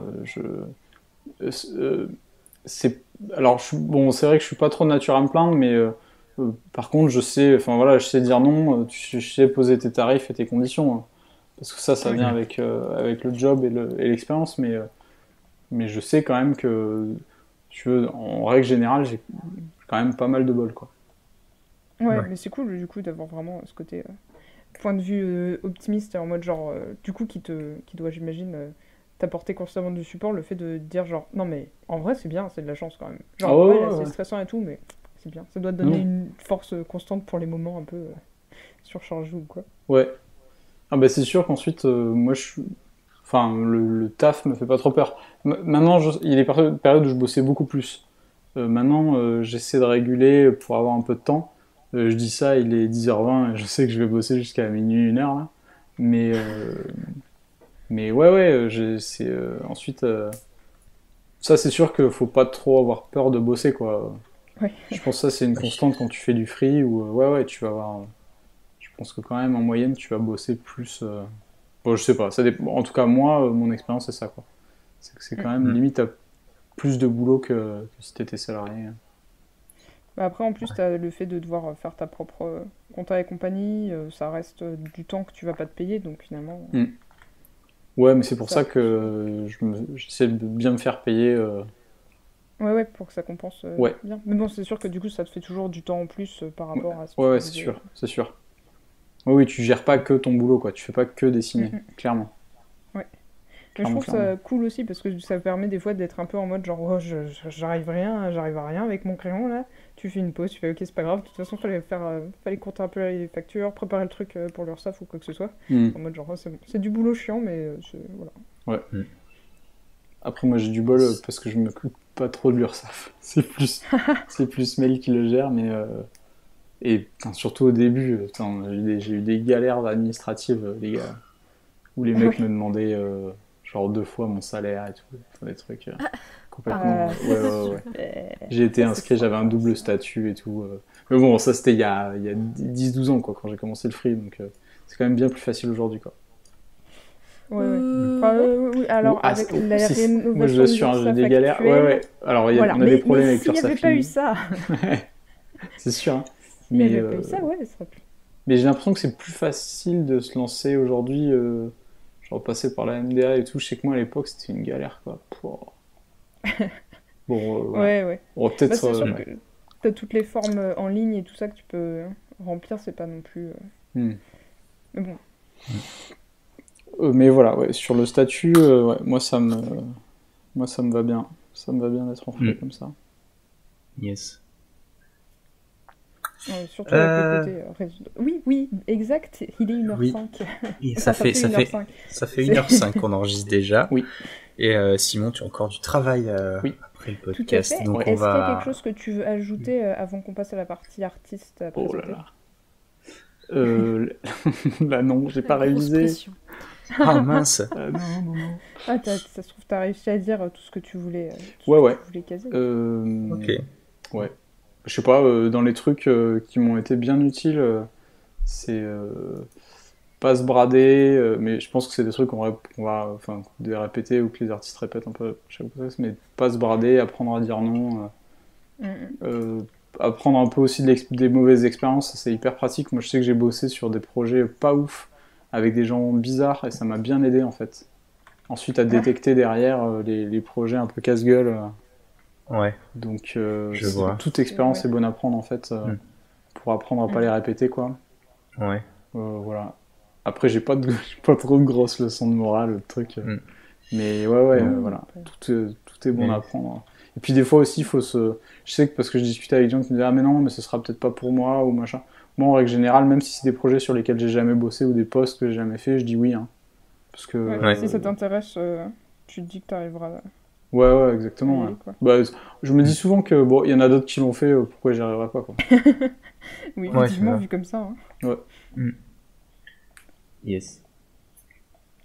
Ouais, c'est important, je pense, de faire plein de projets parce que après tu t'apprends justement à voir venir les mauvais plans et tout. Moi, je sais que quand j'étais étudiant, j'étais vraiment à fond, et je passais ma vie à faire des projets avec mon pote il veut faire tel truc, t'es chaud, ouais grave et tout machin. Et je me suis fait enfler tellement de fois quand j'étais étudiant. Bon, c'était sur des petits projets en fait, mais tu vois, genre le gars, j'ai dit écoute, je te fais tes graphismes, par contre tu me fais mon site internet et tout, parce que voilà, le mec il me dit ok. Alors il a pris les graphismes, ça il les a mis dans son jeu, t'inquiète. Hein. Par contre mon site internet je l'ai jamais vu. Tu l'attends toujours. Ouais, c'est ça. Et du coup, tu vois, c'est des trucs, il vaut mieux que ça t'arrive quand t'as pas encore de factures trop à payer, d'enfants à charge et tout. Et, parce que, du coup, la leçon de vie, c'est la même, sauf que, ça n'a pas de conséquences, en fait. Ouais, vaut mieux se planter tôt, quoi. Exactement. Ouais. Du coup, bonne leçon que j'ai apprise à ce moment-là, c'est, si le mec il a l'air louche, c'est pas bien. C'est peut-être que c'est vraiment le cas. Ouais, voilà. C'est peut-être pas toi qui es mal poli à te faire des mauvaises... Sauf si toi aussi t'es louche et du coup vous entendez bien. Exactement. Oui. C'est vrai. Ok. Et du coup, le fin mot. Le fin mot c'est avant parti. d'aller découvrir les... Du coup, Simon, de qui est-ce que tu veux nous parler aujourd'hui ? Alors, bon, moi je voudrais vous parler évidemment de tous les auteurs du label 619, mais ils sont tous, j'imagine que tout le monde les connaît déjà. Écoute, tu peux les citer rapidement. Ouais, évidemment, les 4 cavaliers avec Run, Florent Maudou, Blacky, donc c'est Guillaume Saint-Gelin et Mathieu Bablé. Mais ensuite, Neyef, je sais pas si les gens connaissent pas Neyef, allez googler ça. Oui. C'est Élisée Poutamadré aussi. Ouais, voilà, exactement. Là, il arrive pareil avec une histoire avec Okae, une histoire de cowboy qui sera publiée. Du coup, je pense chez De Sèvres, parce que le label change de crèmerie là. Bon, on va plus bosser avec vraiment, on va bosser avec De Sèvres. Donc De Sèvres qui est la partie BD de l'école des loisirs. Donc pareil, gros éditeur historique. Je pense que le partenariat va être super cool. Voilà. Donc allez checker le label 619. Voilà, on a une petite armée de tueurs hyper cool. Ensuite, donc la condition c'était de présenter des artistes qui sont pas trop connus encore. Moi, il y a déjà, j'en ai chopé 2. Enfin, j'en ai mis 2. Je vous ai lancé 2 liens. Donc, il y a Furior, en fait, c'est mon pote Mathieu Sancho qui se cache derrière, avec qui j'ai bossé chez Féeric, qui est prof maintenant dans une école à Montpellier. Et donc, lui, il se chauffe à créer un univers autour d'un personnage. Donc, il a déjà fait faire, il y a des sculptes, il y a des sticks, il y a plein de visuels et tout. Et c'est vraiment, c'est un tout petit compte Twitter, un tout petit compte Insta, donc voilà, allez voir ce qu'il fait, je trouve ça très très cool. Et il y a aussi Belou, avec qui j'ai bossé sur Even, qui est concept artiste. Je trouve qu'il fait des trucs très très cool. Et voilà, là il a balancé aujourd'hui, il veut faire de la BD, il a lancé sur Manga Draft un premier projet. Donc voilà, pareil, allez voir son taf. Ensuite, il y en a, c'est vrai que c'est cool. Il y en a beaucoup, quoi. Mais voilà. Et puis, de toute façon, il y en a que je vais zapper. Yes. Donc voilà, vraiment dans les petits comptes où les mecs qui démarrent un peu, allez voir ces 2. C'est vrai qu'ils sont cool. Et en plus, ils dessinent des Pokémon, Anaïs. Oui, j'ai vu ça. Ah, c'est bon. C'est gagné. C'est bon. Abonné. C'est ça. Voilà. Oui. Ouais, c'est vraiment cool. Et puis j'aime bien les croquis de Belou, ils sont super stylés, ils sont vachement vivants. Ouais. Ah oui, c'est clair. Il est très fort en concept, en couleur, en forme et tout. Non, il faut aller voir ce qu'il fait. Oui. Très très qualitatif. Haven, ça m'avait vendu du rêve la première fois qu'il avait été annoncé qu'il y avait eu des démos, et c'est trop cool de voir les gens qui ont bossé derrière dessus et tout. Trop bien. Ouais. Ah, très très chouette, ouais. Ah, c'est super.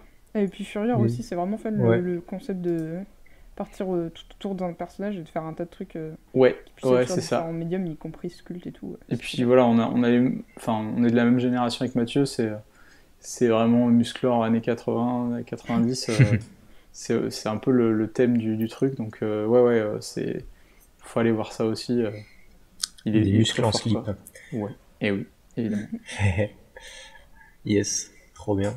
Ouais, avec des grosses vibes Street Fighter et compagnie aussi. Oui. Ou comme t'as dit aussi tout à l'heure, Street of Rage.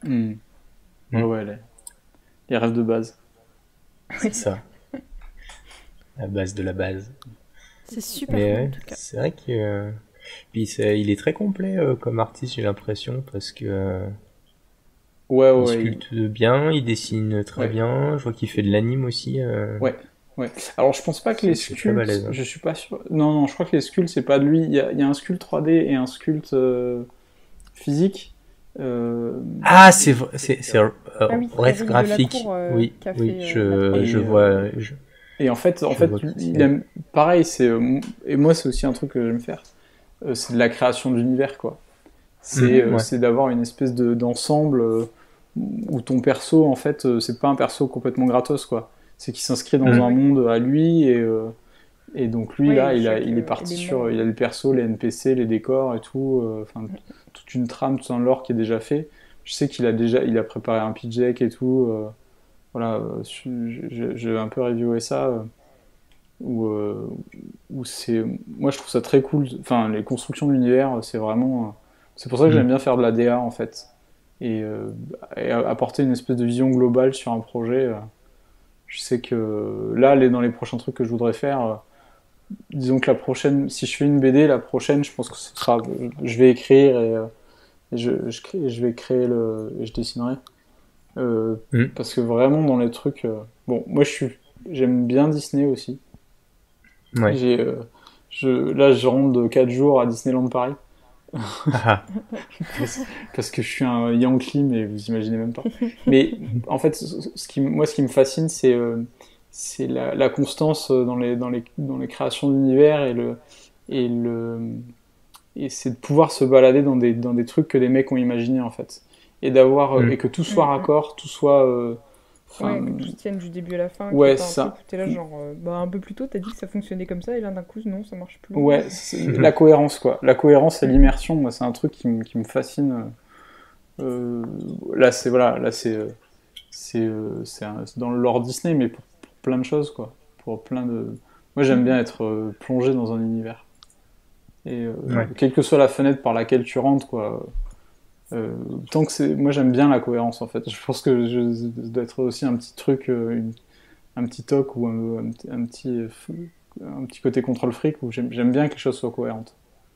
Ouais, non, bah c'est normal, hein. Tu peux avoir des choses complètement barrées, mais si ça se contredit tout le temps, c'est super chiant. Bah après, t'as des trucs des fois où ça peut être fun quand c'est complètement barré et tout, mais c'est question de goût et tout ça, je pense. Bah, le truc c'est que il y a une différence entre le réalisme et la cohérence en fait, vraiment. Ah oui, bien sûr, bien sûr. Mais après, tu sais, des fois, t'as des trucs où genre, bon, par exemple, les Terry Pratchett, les Annales du Disque Monde, ils sont trop bien. En vrai, tu les lis tous à la suite, tu vas voir plein d'incohérences, hein, parce qu'il y a vraiment des trucs où en fait, au début, il était parti dans une direction, puis après coup, il s'est dit non, en fait, ça va être plus fun si la mort, il est vraiment tout seul à faire son truc, tu vois, alors qu'au départ, il avait des assistants. Et il écrit son monde au fur et à mesure, et puis c'est pas grave, parce qu'en fait, ce qui compte, c'est vraiment l'humour dans le texte, plus que dans ses bouquins. Puis un petit peu le côté voyage, machin, mais pour autant, les trucs qui se tiennent vraiment bien de bout en bout, et tu peux te faire des plans sur la comète, sur comment ça va marcher, ce genre de trucs. Je trouve ça vraiment cool. Surtout quand après t'arrives à voir venir les trucs parce que l'univers était bien construit et que tu t'es dit, suivant la logique de la façon dont tout ça va se découler, à cause des règles de ce monde-là, ça devrait plutôt partir comme ça. Et là, t'es là genre, haha, j'avais raison. Et en fait, c'est parce que le truc était super bien construit et super bien amené. Mais c'est toi qui es fier sans te dire genre, ils ont bien géré, ils m'ont bien manipulé. Non, t'es là genre, je suis trop intelligent. Et ça fait trop plaisir. Yes. Oui. Ok, bah écoute, merci pour le partage. C'est merci beaucoup. Ouais, super cool artistes. Super cool. Yes. Allez suivre. Allez follow. Et c'est clair que pour rebondir sur la cohérence, en vrai, si ton but ultime c'est de créer un univers, enfin, t'es obligé que ce soit cohérent en fait. Tu peux pas faire sans, en vrai, parce que sinon, oui, ça se casse la gueule et personne va accrocher quoi. Sauf si ton but c'est que ça soit pas cohérent justement et que t'en joues en fait. Mais si c'est pas voulu de base, oui, que t'en joues. Ou encore une fois, je veux dire, on peut pas dire que personne n'est accroché aux Annales du Disque Monde, tu vois. Mais oui, si tu les lis bien à la suite, non, il y a des incohérences. C'est pas grave. Oui, mais parce que ça, c'est sûr que t'en auras toujours, parce que tu peux pas... Parce que voilà, il y a la qualité bien au-delà de ça. Mais en attendant, c'est clair que le fun de tout créer et de se dire genre, ah non, attends, si lui il se fait ça comme ça, en fait, c'est complètement con parce que ce matériau-là, pourquoi est-ce qu'il en aurait près de chez lui ou je sais pas quoi. Ça. Ouais. Après, ça devient un gros jeu de construction gigantesque. Ouais. C'est ça. Yes. Qui dépasse tous les 4X ever. Qui se lance ensuite La suite. Eh ben, allez, j'y vais. Allez. Vas-y. Alors, moi, du coup, je vais vous présenter Umi Ushi. Je suis Alors, attention les épileptiques. Je suis tombé sur ça sur ArtStation, sur cette personne. Je ne sais rien d'elle, à part qu'elle est basée au Japon et qui fait des petits persos manga avec des couleurs qui sont absolument n'importe quoi et c'est génial en fait, je trouve. Genre il y a genre pour dans tous les sens, mais ça marche vachement bien quoi. C'est ça, pour le coup, tu vois, c'est n'importe quoi, mais c'est cohérent dans le n'importe quoi. Et j'aime bien en fait. Il y a des les lines, un coup elles sont roses, un coup elles sont blanches, un coup elles sont bleues. Ouais. Et tout dans le même dessin. Ça marche au niveau des. On pourrait se dire tant que ça marche au niveau des valeurs, mais même comme ça, c'est genre des fois t'as les cils, ils ont l'air d'être à la fois plus clairs et plus foncés que la peau, et pour autant ça. Tu reconnais très bien que c'est des. J'ai ouvert le truc il y a 2 minutes, mon écran, je pense, a perdu des pixels. Yes. C'est trop cool. Normalement, les trucs comme ça te rafraîchit les pixels, ça débloque ceux qui étaient frisés. Ah oui. C'est ça. Ça, c'est l'équivalent d'un massage cardiaque pour ton écran. Voilà. Ouais, putain, ouais, c'est ouf. Ok. Ça me fait un peu penser au taf d'une comic artiste dont, comme je suis super forte en nom, évidemment, je vais pas retrouver le nom, et qui fait des choses qui sont très très colorées et qui sont vraiment super belles. Et elle fait tout à la gouache et elle te fait des couleurs de ouf. Enfin, je veux dire, je suis juste bluffée par ce qu'elle fait. Et si seulement je pouvais retrouver son nom. C'est terrible ça. Le nom sera dans la description. Je promets qu'elle va retrouver avant la publication de l'épisode. C'est pas une japonaise dont tu parles Non, c'est une quelqu'un qui vient des Philippines. C'est pas Ryan Gonzalez? Si, merci. Haha. Ah là là. C'est ça, c'est Ryan Gonzalez. Beaucoup trop à l'aise. Exact, carrément trop fort. Ok. Ouais, parce que je me disais, ah ouais, il y a un truc comme ça. Une meuf qui fait ça, ok. Ouais, c'est ça. Ouais, et ce qu'elle fait, c'est vraiment super coloré aussi, comme ça. Sauf que du coup, elle, c'est pas que en line et à plat. Ouais. Mais du coup, c'est trop fun, ce côté. Allez, les couleurs, toutes. All of them. Quelle couleur on met? Oui. C'est ça. D'accord. Tu veux mettre quoi comme couleur? Oui. Je les sature un peu, beaucoup. Non. Oui.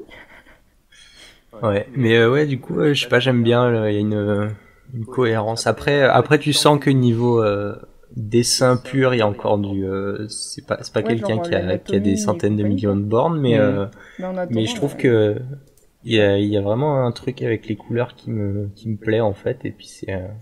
Ouais. Tu sens qu'elle se laisse pas impressionner par oh non, le dessin c'est difficile, c'est genre je prends pas les couilles, je fais tout ce que je veux, tu vois. Ouais. Et c'est trop bien parce que c'est vrai que le dessin, tant que c'est assumé, ça passe. Hein. C'est ça. Et là je trouve que c'est super assumé et au contraire en fait, et c'est trop bien. Ouais. Voilà.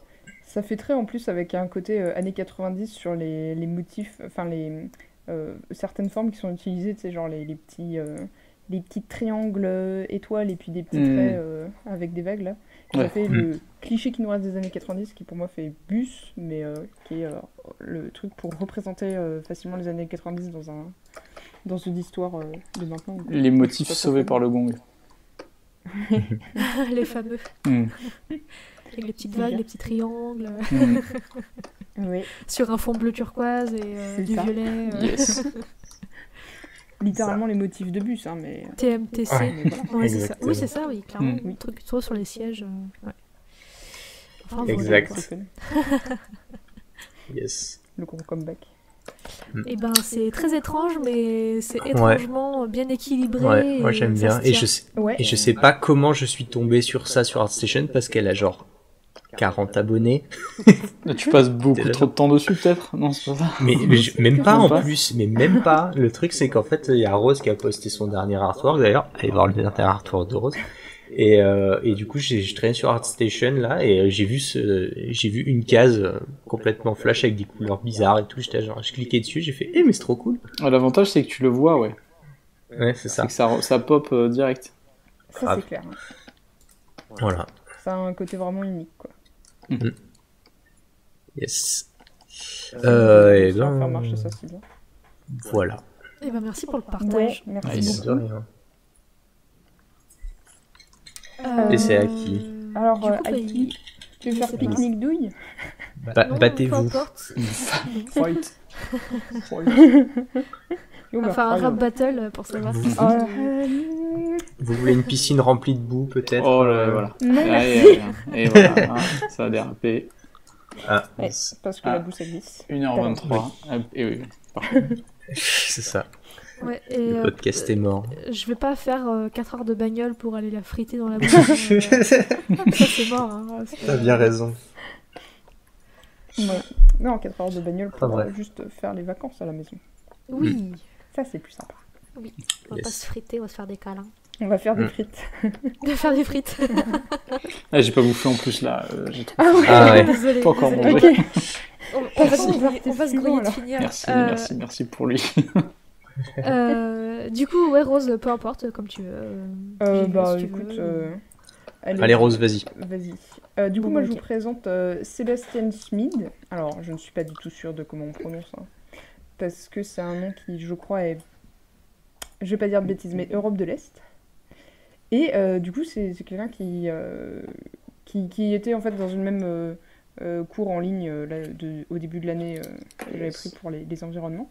Et qui avait fait quelques personnages incroyables que je trouve avec vraiment c'est vrai que et aussi quelques environnements. Je vous ai mis que Je vous ai mis que le Instagram, mais il y a aussi son ArtStation directement en lien dans le Instagram. Et sur le ArtStation, il y a quelques illustrations d'intérieur aussi, qui sont, d'extérieur, je veux dire, d'environnement, qui sont trop ouf aussi, je trouve. C'est vrai que c'est assez ouf, ouais. Trop fort. Putain. J'aime vraiment bien ces ambiances-là. Ces portraits en noir et blanc, là, ils sont ouf. Oui, tu vraiment des volumes super chouettes. La recherche. Ouais, franchement, incroyable, quoi. Ouais. Et même des fois des trucs à l'ancrage et tout ça, et je trouve ça fun. Toutes ces expérimentations, et puis ce qu'on ressort au final, avec les trucs plus récents, où t'as l'impression de voir un peu un ensemble de... Qu'est-ce que ça a donné tout ça ensemble, quoi.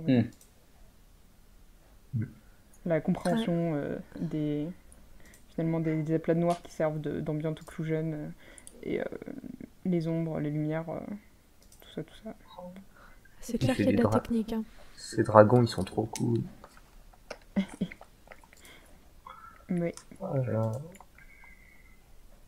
Ouais, non, franchement, très très fort. Il y a beaucoup de... C'est très dynamique ce qu'il fait, j'aime bien. Ouais, carrément. C'est très illustratrice aussi. Ouais. C'est trop cool, putain, mais il y a tellement de gens qui sont talentueux, ça me saoule. Ouais, exactement, j'adore. Ouais. Pas maintenant, les gars, là, pas là, fini, après on voit, mais tu peux pas. Ouais, gros niveau. Ouais, c'est assez incroyable. Voilà, c'est... De toute façon, à chaque fois, l'Art Talk, à chaque fois qu'on présente des artistes, c'est toujours la petite claque à la fin mode. Allez, vas-y, mange ça, maintenant on va dessiner. C'est ça. Allez, je vais y réfléchir. Va pleurer, et puis, ouais, c'est ça. Alors qu'on a passé 2 heures avant à discuter du fait que, mais non, il faut pas complexer sur tes dessins. Allez, tiens. Et puis après, on se fait tout de suite l'extrême inverse en mode, ah là là, il y a des gens, ils sont forts. Hein. C'est ça. Oui, mais en vrai, ce qui est cool, c'est qu'on a tous, justement, moi j'arriverais jamais à faire un truc aussi coloré que la Umi Ushi, alors que c'est vraiment trop bien. Mais c'est pas grave, parce que du coup, il y a quelqu'un d'autre qui le fait, donc ça existe, et on peut le voir. Ouais. Donc ça, c'est cool. Ouais, c'est vraiment bien, ouais. Ces environs, ils sont cool. Ouais, ça gère pas mal. C'est ça. Ouais, plutôt. Merci pour le partage, Rosine. Grave, c'est trop bien. Merci. Yes. Vas-y, Anaïs, à toi. Du coup, moi, c'est une personne que j'ai découvert il y a pas longtemps, d'abord par Insta. Comment j'ai découvert cette personne, je ne me souviens plus. Tu cherchais des images de caleçon bleu. Je suis tombée... Ouais, en plus la personne est ultra fancy, j'aime trop. Non, je suis tombée sur son... J'étais sur Twitch en fait, et les gens ont fait des raids. J'avais tombé sur mon ordi, et quand je suis revenue, je suis tombée sur lui. D'accord. Et c'était trop cool. Il faisait des personas dans l'univers de Sonic, tu vois, un peu genre... pas vraiment du Fury, mais ils sont ultra designés, ils sont super cool. Et du coup, je suis allée sur son Insta, c'est un peu le Dawa. Et je vous ai aussi partagé du coup son Book Pro. Et le mec fait du Kera Design comme Jaja. Ah, trop bien. Et je suis trop fan. Ah, les petites Powerpuff Girls, là. Parfait. C'est trop cool. Non, mais tout est génial. Et il a des shapes et des silhouettes. Et il bosse beaucoup en symétrie aussi. Et je sais pas, il y a un truc, le mec il gère, je suis trop fan. C'est très cool. C'est vrai que c'est très très chouette, ouais. Ah ouais. J'adore les silhouettes de ces humains. Ils sont trop bien. Ah ouais, non mais ces shapes, elles sont ultra clean. Elles sont vraiment ultra clean. Je sais pas, il est... Voilà. Proportion non. On va s'emmerder avec ça. C'est ça. La preuve, c'est pas la peine. Non, franchement, ouais. J'aime trop les artistes qui arrivent vraiment à déformer les persos et à faire des trucs stylés quand même. Ouais, ça marche trop bien, quoi. C'est clair, c'est carrément calme. Puis j'adore leurs attitudes qui sont vachement en mode super volontaire, genre hey, yeah. Il y a un petit côté Nurzan Bekaliev quand même, je trouve, aussi dans les... Ah ouais, tu trouves? Dans les volumes. Ouais, dans les volumes et dans comment la pose des persos surtout, en fait. Genre, tu regardes les Super Nana, ils ont toutes le bassin vachement en avant. Ah oui, comme il fait, et puis tu sais, les jambes super larges aussi. Ouais, et pas de cheville spéciales. Et ouais, c'est ça. Et j'aime bien. Ouais, carrément. C'est trop cool. C'est trop cool. Et cette personne sur Insta a 5000 abonnés, donc voilà. Mais au final, quand tu vas sur son Twitter, le mec a plus de 30 000 personnes qui le suivent, donc au final, il est un peu connu. Ah, mais je croyais qu'on avait dit des petits artistes et tout. Bah oui, mais je l'ai découvert après coup, je me suis fait guaquer. C'est ça. Non, mais après mais ce qui est intéressant, c'est que ce soit sur son Insta, sur son book pro, même sur Twitter, et à chaque fois, il y a des contenus différents. Et en fait, Twitter, c'est vraiment du sketch à la ramasse de la ramasse. Il y a plein de trucs encore qu'il n'y a pas sur Insta et tout, donc je vous conseille d'aller voir. Son pseudo, c'est Yapiko. Avec un 1 à la place du Avec un 1 ouais. Et son vrai blaze, je suppose, c'est Wola Badirou. Excuse-moi si j'écorche. Mais non, vraiment, très bonne découverte. J'aime beaucoup, très inspirant. Et juste, cool. en fait, c'est débile, mais juste le fait de faire un car design en pure symétrie comme ça, je trouve ça juste trop bien. Ça donne un effet vraiment chouette qu'on voit pas vraiment souvent. Et voilà. Ouais. Et ben, j'ai follow. Voilà. Yes. Trop cool. Carrément. Trop bien. Eh ben, merci. Voilà. Oh bah de rien, avec grand plaisir. Merci beaucoup. Hein.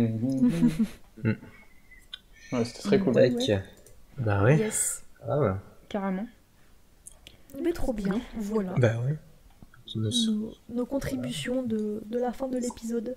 Exactement, et ben c'est fort bien. Et maintenant on peut libérer Simon. C'est ça. Je vais manger. Et puis après je vais bosser. À manger des frites. Ah ouais, j'ai pas de frites là. Oh là là. Ah mince. Oh mais merci. Voilà, merci pour c'est ça. Oh là là. Yes. C'est agréable. Bon.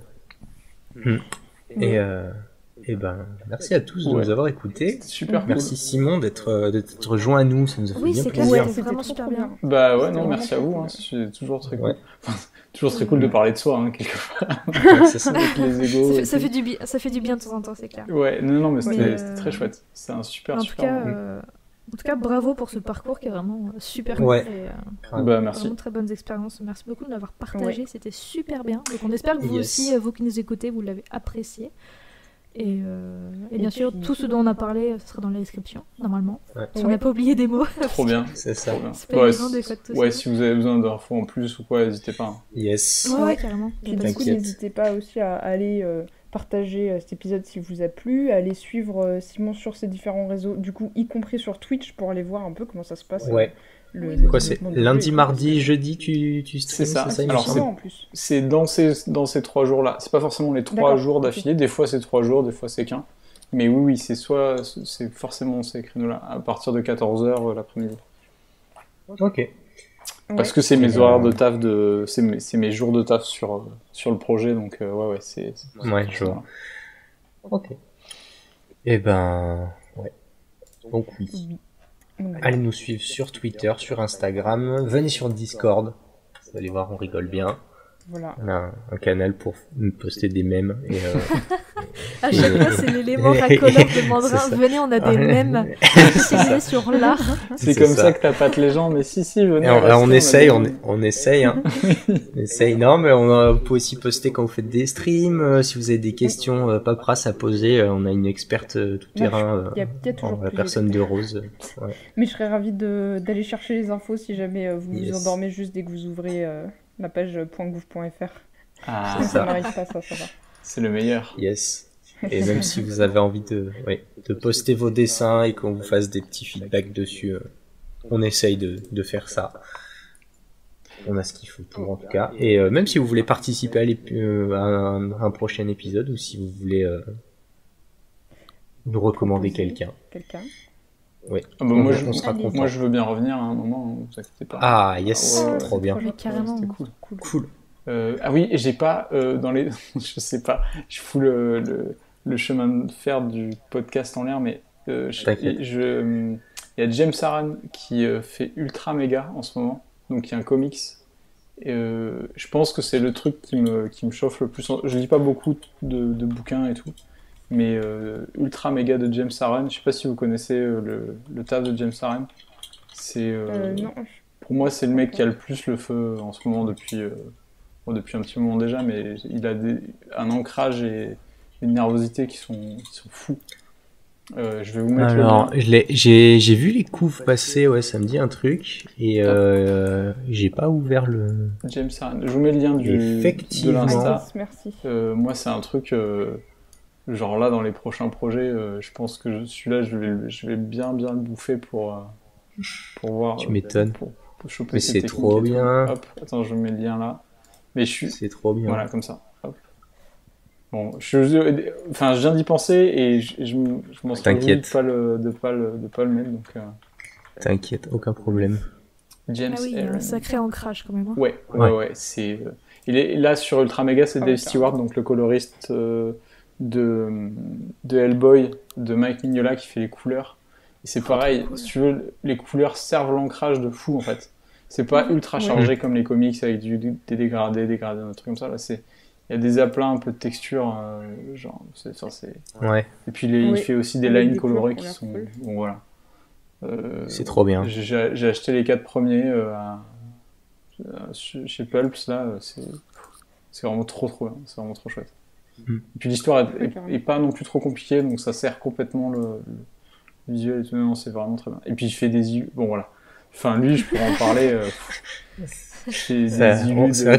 On sent la passion, mais je comprends parce que moi, chaque dessin que je regarde, je bave un peu plus. Ouais, non, c'est. Ouais. Clairement, moi, c'est mon. Voilà. C'est clair, trop fort, effectivement.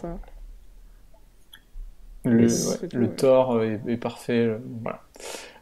Et il a fait, en fait, il avait fait Rumble qui est édité chez, je sais plus, ce qui est sorti en français. Ultra Mega, c'est pas encore traduit, ça le sera peut-être dans. Je sais pas si quelqu'un achète la licence, mais voilà. C'est même. Donc Rumble. Je vous conseille ça si vous l'avez pas lu non plus. C'est vraiment très bien. C'est vraiment très beau. L'histoire est cool. Voilà.